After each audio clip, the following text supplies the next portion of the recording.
So, change of plans. I didn't get the lift out of the rear leaf springs I thought I was going to. So there's no point of putting the new coil springs on the front to raise the front up, because that would defeat the purpose of raising the back up to help with towing. So I'm not going to change out the coil springs. We're just going to leave the stock ones on there for now. I did get the Borgeson power steering unit in. That's on the truck.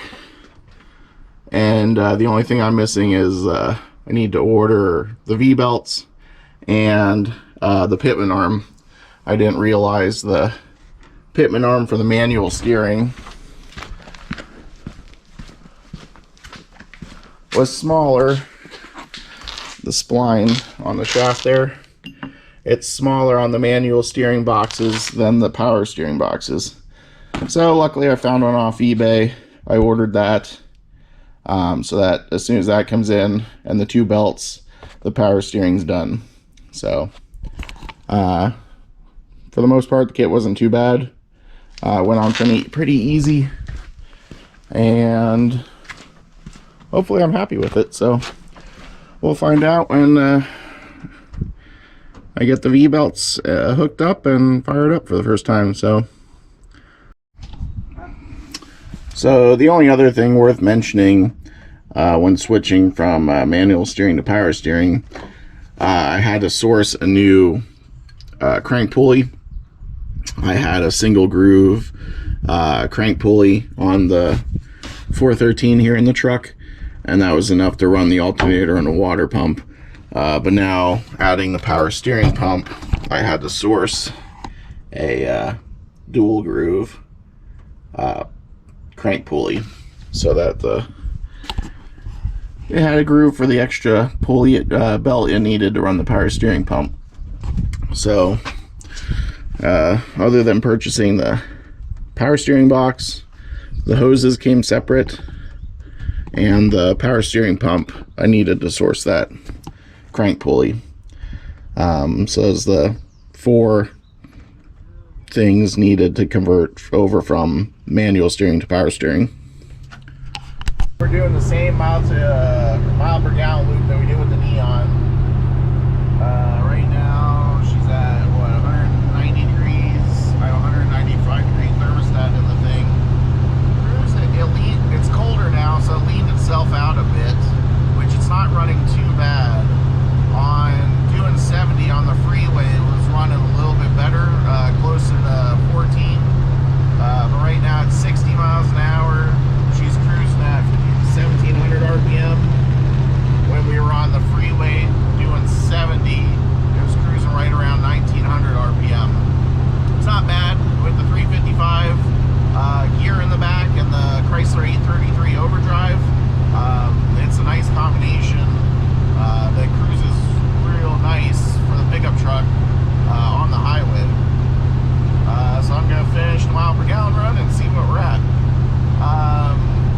I did do a recent trip. It was a 6-hour round trip down 81 and across 40 towards central Tennessee to pick up another motor for the project, for the channel, and I averaged 15.5 miles to the gallon doing that. So we'll see what we average on my little mile per gallon loop here. But I think I want to change. I have an Edelbrock carburetor on it right now. I think I'm going to change it to a Holley.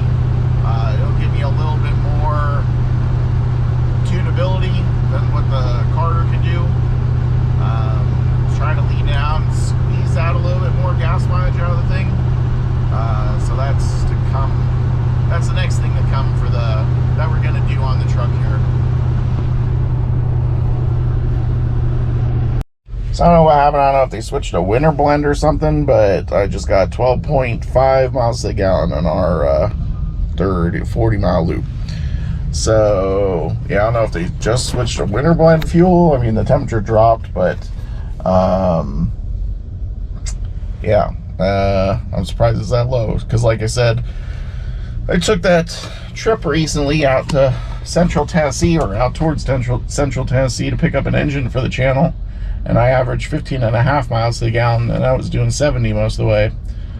This was doing 70, 55, and then you see 70 and 55, so you figure, I mean, it was more, yeah, I didn't think it would be as low as that.